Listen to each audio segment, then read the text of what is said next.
What's going on, everybody? RJ Ochoa here from SB Nation's bloggingtheboys.com. Hope all is well wherever you are. Hope you're happy, safe, healthy. Want to wish you a very happy third day. It is the third day, of course, according to the great philosopher Joseph Tribbiani, June the 5th, 2025. As it is a Thursday, I am live in the Bleacher Report app. You can watch me every Tuesday and Thursday live at 6 p.m. Central Standard Time. We've been doing it all off season. That's over 5 months now. And so we've come this far. We're going to keep doing it through the summer. And then obviously every Tuesday and Thursday at 6 p.m. Central Standard Time. Once the regular season hits, I'll also be live following every single Dallas Cowboys game. If you want to be a part of the live shows, you can watch in the Bleacher Report app. They are available afterwards on demand in the BR app as well. They're available on demand on the Blog and the Boys YouTube channel. So make sure you like the video over there. Subscribe. If you want to follow me on social media, X, Instagram, Threads at RJ Ochoa, TikTok, RJ.Ochoa. Search for RJ Ochoa on Facebook, Blue Sky, LinkedIn, and look, I've been doing a few non-Cowboys things, just kind of dipping my toes in some waters, been doing a lot of golf stuff. So launched my own personal YouTube channel. All Cowboys stuff remains on the Blog and the Boys YouTube channel. If you're already here, hey, appreciate it. But if you want to follow me and everything I do beyond the world of the Dallas Cowboys, if you are on YouTube, link in the description down below. My own personal YouTube channel. Be doing a lot of golf. Have a conversation with John Smoltz that happened on the docket. Conversations with Adam Thielen, with who else do we have? Joe Theismann coming up. Hopefully Seth Curry, not Steph. Just, talking about the beautiful game of golf, and we'll see what else develops on that channel. But if you're on the Blog of the Boys one, if you're in the Bleacher Report app, you like what I do, head on over YouTube, search for RJ Ochoa. The username, the slash, the whatever is Roel Ochoa Jr. Somebody had taken RJ Ochoa. I can't believe it. So had to go with that. But it is Thursday, June the 5th, which means we are going to talk about the Dallas Cowboys. I don't know why the day means that, but we're looking ahead to next week's Dallas Cowboys minicamp. It starts on Tuesday, June the 10th, and it will wrap a week from today on June the 12th. We're getting very close to being close to training camp. We've been talking about this a lot lately. We're in the final home stretch here because we can make it. And there's a lot of ways to feel about this team. We've discussed that ad nauseum. I had a great discussion about it with my good friend Skywalker Steele. If you are on YouTube and you subscribe to a lot of Cowboys content, I'm certain that you watch Sky and everything that he does. That's dropping on Friday on the BTB YouTube channel.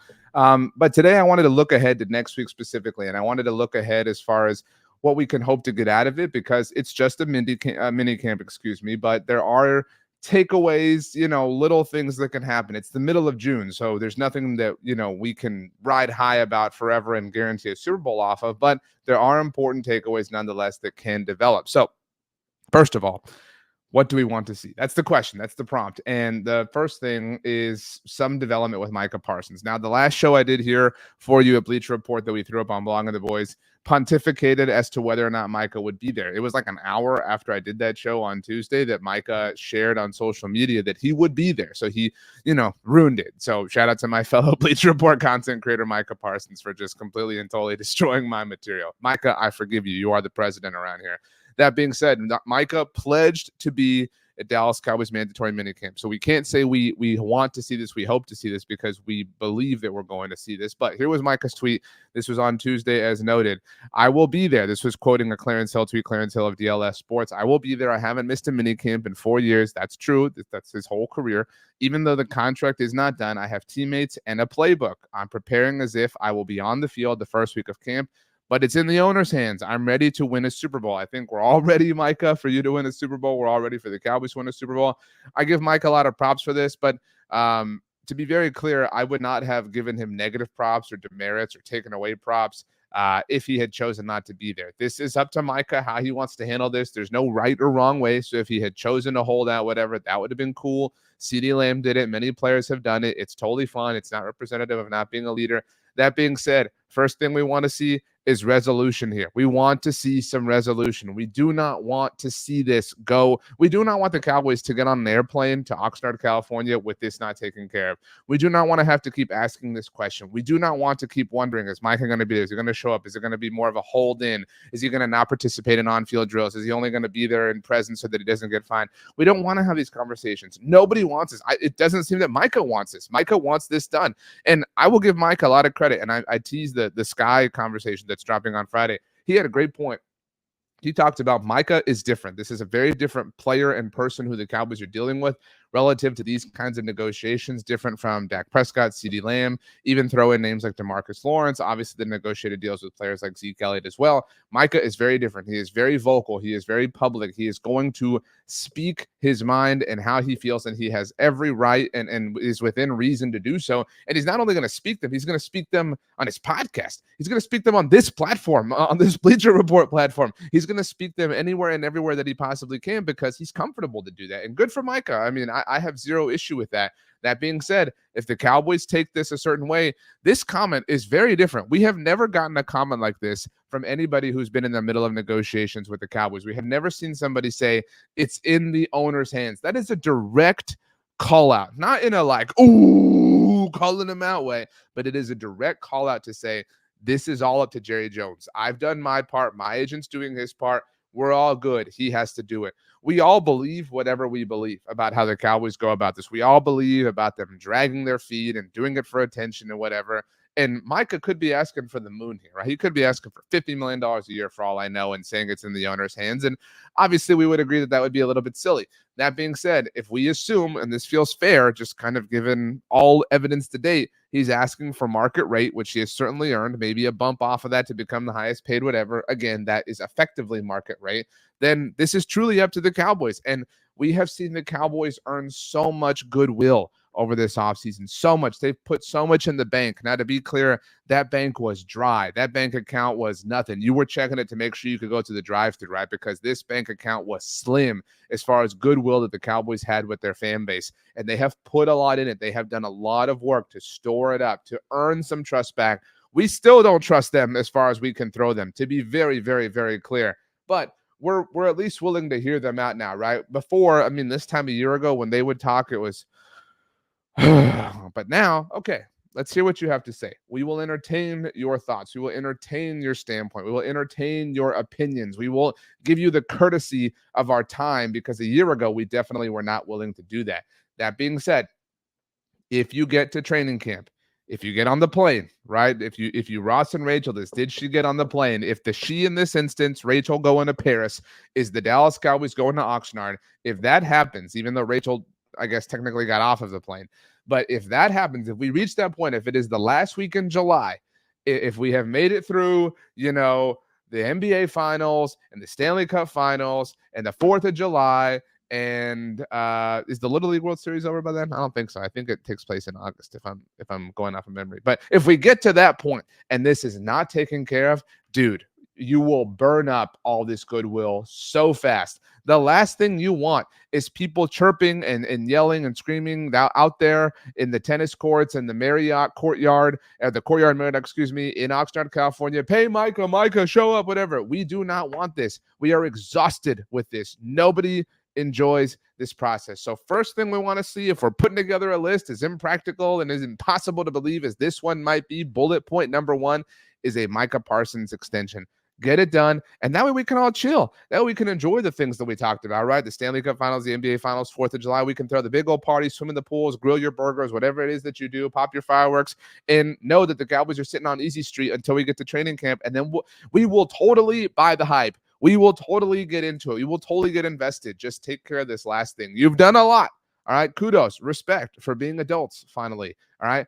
If you get this done, we will give you a gold star, Dallas Cowboys. I promise. So, okay, that's thing number 1 that we want to see from the Cowboys. Thing number 2 is, and again, it's just a mandatory mini camp, so very difficult. We don't have to hedge this every single time. We don't have to provide this context or this qualifier. That being said, I think we all maintain that we have questions about certain positions. And one position might be of higher importance or questionableness to you than another. That's the beauty of having these conversations is I feel one way about this roster. You feel a different way. You feel a different way. You feel another way, right? We're all here with this gazpacho of emotions and thoughts and opinions on this roster, on this team, on how they're moving, on how they're operating. Great.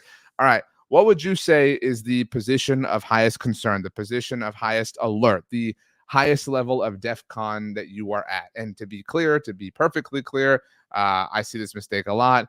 That would be DEFCON 1. DEFCON 5 is the lowest level of concern of the DEFCONs. DEFCON 1 is our pets' heads are falling off. We really need to figure out a solution to this right away. So we're looking for the position that you feel is the closest thing to DEFCON 1. Hopefully that's not anything. We had a poll, and I have not seen the results of this yet. I saved it for today, saved it for this conversation because I wanted to experience it in real time with you. The fantastic OCC wrote this article at bloggingtheboys.com. Which Cowboys starting spot are you most worried about? Obviously, this is a poll question. As you can see here, as soon as I click this button, we're going to know the results. So I would like you, I'm going to vamp while you, however you're watching this, whenever you're watching this, maybe you're watching it after the fact, at midnight, 3 in the morning, whatever. No judgment from me. That being said, what would be your answer? The options are running back, linebacker, the other cornerback, slot corner, nose tackle. Now, if I'm going to answer this question, I haven't seen it. You'll have to take my word. I promise you, I have not seen it. But I would say I'm really not that concerned about running back. Like, I'm concerned, don't get me wrong, but it is a position that you can kind of figure out as time goes along. So I'm not worried about it in totality. I'm definitely worried about it. Nose tackle, I'm just kind of used to worrying about, right? Like, I mean, you know, I shared this video. Shout out to my friends at PXG in Pennzoil who sent me a brand new Black Ops driver. Part of a sweepstakes you can enter to win one of your own. Shout out to Jake Knapp. I mean, the whole thing is super cool. And I put this thing in my hands and I was immediately in love. And I smoked this driver and it was super awesome. But that being said, I have a natural slice. I know that about my golf game and I don't even worry about it anymore, right? Like, I used to try a billion different things and change my stance and change my ball position and, you know, whatever this and that. Now it's just, that's my game. Like, that's how I play. And so I kind of feel that way about nose tackle. Like, oh no, I'm like, well, you know, this whole bends left. Well, it's a double, you know, like I've just kind of accepted it. Like, I understand who I am and how I play. And I have understood for a very long time now that nose tackle is always perennially going to be an issue for this team because of how they approach it.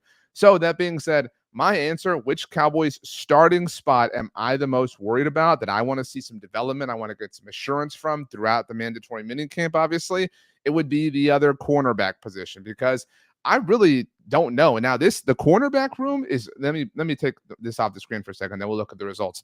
The cornerback room is very boom or bust, right? We don't exactly know what we're getting in Trayvon Diggs. I think we kind of think that we know what we're getting in Deron Bland. We really have no idea what we're getting in Kaiir Elam. So those are three names that right there could be awesome or could be nothing or could be something or could be a little of everything. And then we kind of have no idea what we're getting in Savon Ravel. Is he going to play right away? Is he going to start on the pup list? Is Trayvon Diggs going to start on the pup list? Right? There's all these questions, which makes banking on the cornerback room in any capacity, whether that's positively or negatively, a fool's errand. You can't, you know, indisputably say like it's going to be awesome. You also can't indisputably say it's going to be terrible because it could be kind of a mixed bag. So right now, who are the starting corners on this team? They have to play a game today.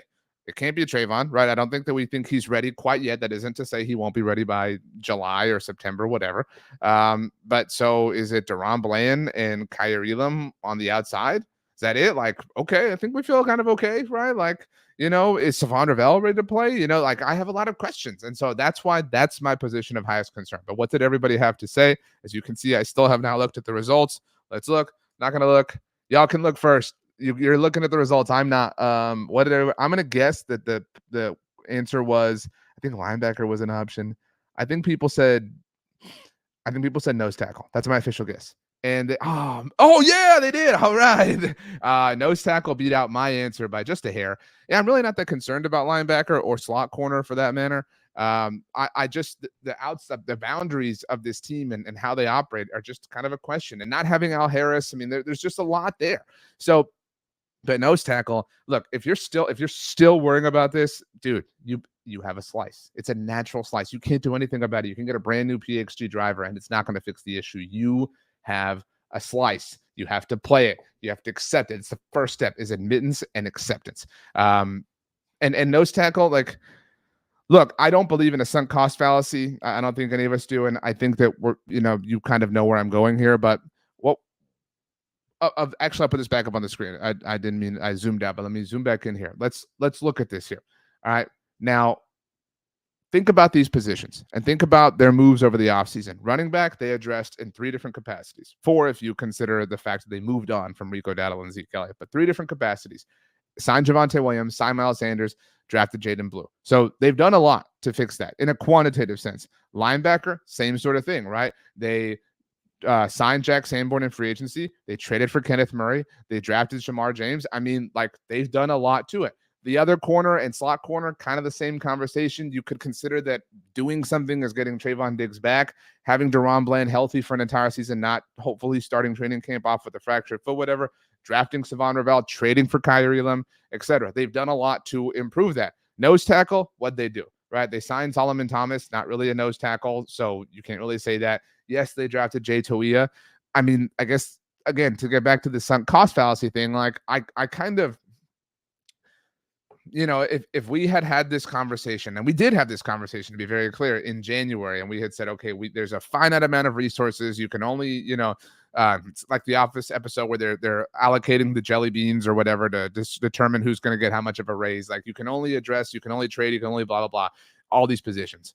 I'd be fine leaving nose tackle, like, waiting in the wind. I really am fine. And I'd be fine with that because you already have a premium investment there. And you're hoping that Mozzie Smith can develop in a general sense, because, again, that's where my sunk cost fallacy argument is coming from. I'm in no way counting on Mozzie Smith. I think it's irresponsible to count on Mozzie Smith, but they're kind of stuck. I mean, they really are. And they were kind of stuck in that, again, running back, you've got 2 free agent signings and a fifth round pick, excuse me. At linebacker, you've got a day 3 pick, trade, and a free agent signing. Corner, you've got a trade, a 3rd round pick. I mean, you've done that's a lot of work, obviously. Nose tackle, again, not really anything, but that's kind of not your thing, right? Like, that would be like, to stick with our golf analogy here, running back would be like, okay, I need a new putter. Got one. Okay. Linebacker would be like, I really need some new wedges. Got it. Other corner would be like, you know what? I just really think I'm going to use some hybrids now. Okay, let's go for it. Nose tackle's like, well, the driver's going to slice no matter what. Like, I mean, and speaking as someone who has a brand new driver, it helps in a lot of ways, but it doesn't help with the slice. I'm going to slice. That's just the way it is. So you can help improve. You can find strokes elsewhere, is my point. I promise I didn't bring up this golf analogy because I'm starting to do some golf content, but it was just a natural fit in my mind, maybe because it is at the top of it. So anyway, I would love to get some assurances of these positions next week throughout minicamp.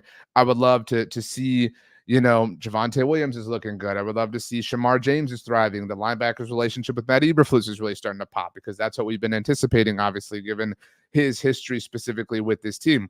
Corner, I would love to see Elam continuing to thrive. Savon Ravel having a moment. Trayvon Diggs, I don't want to say being in attendance, because it doesn't matter to me. I don't fault him if he chooses not to be there, but there was the story that broke actually right as we were on the last time we had a live show, the Todd Archer report, about how he could become what people believe would be the first player to receive the de-escalator in his contract based on not reaching the minimum threshold of offseason participation. So I wouldn't want to see that. That would make me feel kind of bad about corner, which is why, again, this is my DEFCON 1. Nose tackle, I suppose it would be nice to hear anything about anybody. Like, the bar is really low there for me, just to be very, very, very clear. So that's one of the things that I want to see. Finally, if we're talking about sunk cost fallacy, and if we're talking about, okay, well, we really, Mozzie was a 1st-round pick 2 years ago. It would be great to see him start to pop. It'd be great to see him start to have a moment, whatever. There's another dude who's, relative to what he's done so far in his career, is closer to Mozzie Smith than he is to, pick whoever you want, Zach Martin. And I'm not forecasting or saying or anything like that. I'm just saying based off of what we've seen to this point. And that person is Tyler Guyton, right? There's a lot. I mean, you could argue the biggest swing of a player that could affect the season, affect the team, is Tyler Guyton. Because if he's awesome, boom, let's roll, let's rock. Because now you've got 0 questions along your offensive line. Your worst player is Terrence Steele. I think people are too hard on him, and I think that would be saying more than anything how good and talented the rest of the group is. But if he struggles, if he can't hold, or if he does literally hold, if he can't hang, if he can't be the left tackle that you need, you're pretty stuck, right? Like, what's the answer right now? What would they do? In fact, let's pull this up real quick, and then we'll pull something else up. I've got something's attacking my nose right now, but this was Tyler Guyton recently talking about his 2nd season in the NFL. I want to be the guy that can be depended on. I just feel like I had a lot to prove, and I needed to work on things. I'm not going to make any excuses. I just didn't play as good as I needed to last year. We all agree. We all understand. Nobody's mocking or making fun. We're just stating that this is the case, right? This is literally what happened. Tyler Guyton is just stating the truth. That being said, if he isn't as good as the guy need him to be, what is the answer? What do you do? What I'm legitimately asking you. It's week 6 and you can't play Tyler Guyton at left tackle. What is your option? Let's take a look. Dallas Cowboys depth chart. Shout out to our friends at Our Lads. Here is the starting roster for the Cowboys. Let's zoom out so we can see the whole thing. And we're good. Here we go. What do you do? I mean, answer me. You can shout it out wherever you are. You can leave it in a comment below, whether you're on Bleacher Report or on YouTube. If Tyler Guyton is not, if, again, our hypothetical is we got to week 6 and you have to make an adjustment. Make adjustments, go get it energized. Shout out to How I Met Your Mother. If you have to make a move, what are you doing? I mean, are you going to be really dramatic? Because the true DEFCON 1 is you yank Tyler Guyton, you kick Tyler Smith out, you put Tyler Booker at left guard, and Brock Hoffman at center and Cooper Beebe at right guard, or Brock Hoffman at left guard, whatever. Like we've seen Brian Schottenheimer wrote an article about this last week, talk about how they're moving Beebe around. Just because they're moving dudes around right now, this is the time of year you experiment with those sorts of things. Great. Awesome. What do you do?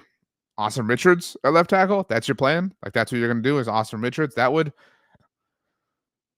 not be good, right? Like we all understand this. Like I more than anything, I think more than wanting some assurances at corner, more than anything out of the mandatory minicamp, I want a picture of Tyler Guyton looking swole. I want if Micah lines up and participates in drills, if there isn't some sort of holding situation. I want a tweet like, dude, Tyler Guyton is going one-on-one with Micah and he's winning a lot. We need something, right? Like we need something to feel good about it. And look, these things are being said with regards to a mandatory minicamp. We all understand that this isn't gonna, this boat, if it's sinking, it's not. But if it is, this isn't gonna, be a cork that you plug in the one hole and poof, everything's fixed, right? This isn't that. But if you can get that, if you can give us a positive step in that direction, all of a sudden, all this other stuff doesn't feel as threatening. All this other stuff doesn't feel as bad. Because if I told you right now, the starting roster that you're looking at, the 11 starters for the Dallas Cowboys on offense, I think we all agree that right now Tyler Guyton is the weak point, right? Easily.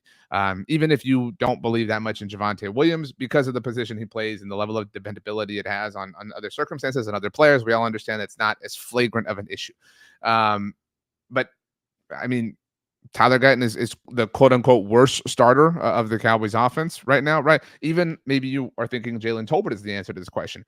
I don't think, I think that the best way to put this, I think, is I trust Jalen Tolbert more at wide receiver 3, which is his new job, than I trust at the moment Tyler Guyton at left tackle. If your answer is Terrence Steele, I think you've just decided that you don't like Terrence Steele and you're just using him as an answer to everything, because right now I think the answer is pretty objectively Tyler Guyton. Now, that being said, if I told you that you got B- level play from him across the season, all of a sudden that's not bad, right? Like I know you're thinking like I want A plus, whatever. That's fair and fine, and you can want that all you want. But if I could guarantee you, if I could bank that he's a B- player for you across the entirety of the season, and that's your worst player on offense, all of a sudden this is a pretty solid group. All of a sudden this is a group that can really do some stuff. All of a sudden this is a group that you can really depend on, that has some really high ceiling players like CeeDee Lamb and Dak Prescott and George Pickens and maybe Tyler Booker, maybe obviously Tyler Smith.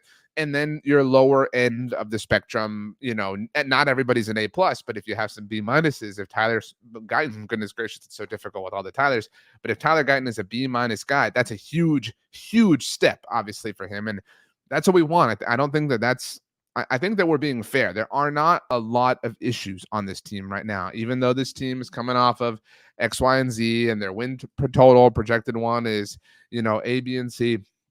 This is not a team that has an enormous amount of issues, which is why, again, if you're taking the under on 7.5 or whatever, I think you're just, you're just leaning into who the Cowboys are. You aren't being fair about them, which is something else I talked about with Sky in the video that comes out on Friday. But we need to see this. We need just, you got to dangle this carrot. That's really all we need. Right now, we're not asking for the real carrot. We're not asking for the actual thing. Just dangle it. Just we're on the treadmill. Just put the carrot out right here, and we'll stay here. We'll keep running. We'll keep walking. We'll keep moving. We'll keep putting one foot in front of the other. We'll keep taking step and step and step.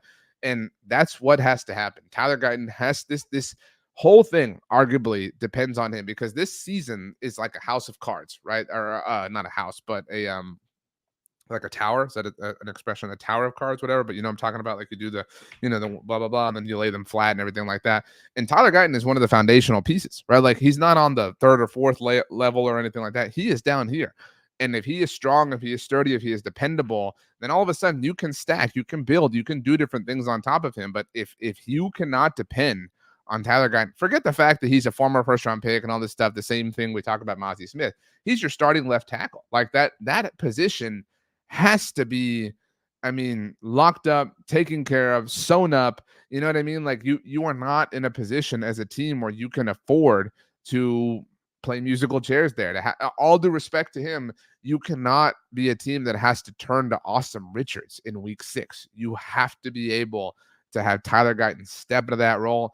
And I know that we have this wildly unfair expectation first round offensive lineman for this team to come in and step in and be awesome and just amazing right away. That's, you know, simply not real life. We were very, very, very spoiled by obviously Tyron Smith, Travis Frederick, and Zach Martin, but those days are gone. I mean, they're literally gone. This was the offseason of the retirements of Tyron and Zach. And that being said, Tyler Smith even kind of cut from that cloth, shows up and is amazing, you know, year one, playing multiple positions. And so, okay, Tyler Guyton, maybe you're not as immortal as your predecessors in this regard. Cool. We will understand that and give you year one. But if it doesn't happen, you know, soon in year 2, you know, it might be a bigger deal than Mozzie missing. You know, people are hard on Mozzie because of the school he went to and the taco and everything and blah blah blah. But there is just as much, you know, catalytic failure surrounding this if Tyler Guyton doesn't hit right away in his second season. But I think there's reason to believe that he will. I think the offensive line as a whole is obviously been rebuilt, and we're excited to watch it kind of in this new wave, this new era with this new kind of rush and influx of talent, new players, new blood that remind us of the dudes who dominated for so long in different ways. And we can't believe it's been an entire generation, but somehow it has. So we trust Tyler Smith. You know, weirdly trust Cooper Beebe. And I don't mean that offensively, but you know, he kind of has earned everything, and so that happened so fast. I think we are giving Tyler Booker a huge benefit of the doubt, rightly so, as a first round pick. We kind of trust it to work itself out. We, on some level, trust Terrence Steele. The team trusts Terrence Steele, right? I trust Terrence Steele. I recognize, you know, X, Y, and Z again, but I think he's a trustworthy right tackle. It's just a matter of, can this Tyler Guyton pick hit? And if it does, if it stabilizes, if we get this positive catnip that we're searching for next week in the mandatory minicamp, then I think there's, you know, there's all the reason to, and think of if all these things happen, right? Like, and I'm really just asking for 3 things if we boil it down, right? I'm asking for a Micah extension, which we all sort of agree is inevitable. So just do it now. I'm asking for some sign of positivity, not even positivity, just some sign of stability at corner, some sign of anything at corner, so that we can feel like we have some sort of answer right now. Because right now it doesn't feel aimless, but it feels unsettled. It feels like a rocky water, and I'm just looking for a way to, you know, have some sort of answer, some sort of just stabilize the water so that I can plug that cork in the boat that I talked about. And then I'm not saying Tyler Guyton has to go out and win every one-on-one with Micah Parsons or whoever, but if we can get some semblance, some proof that development and growth has happened for Tyler Guyton, then I think we'll all sleep all right, you know, between the middle of June and July when late July, when this team ultimately heads out to training camp. So those are my requests. I stand by them, and I think that they're fair. Obviously it goes without saying, no injuries and blah blah blah blah blah. So my name is RJ Ochoa. You can follow me on social media. I am on X. I know it's in Newark. There we go. X, Instagram, Threads at RJ Ochoa, TikTok, RJ.Ochoa. I have a Facebook page. You can search for RJ Ochoa. I'm on LinkedIn if that's your thing. Search for RJ Ochoa. I'm on Blue Sky. It's very complicated. It's like RJ Ochoa, bsky dot something, but search for me there. And as of Thursday, I almost said Tuesday, but as of Thursday, I have my own YouTube channel that's about other things. Obviously, there's some Cowboy stuff sprinkled in, etc. All my Cowboy stuff from a YouTube standpoint, still on the Blog of the Boys YouTube channel. Don't worry.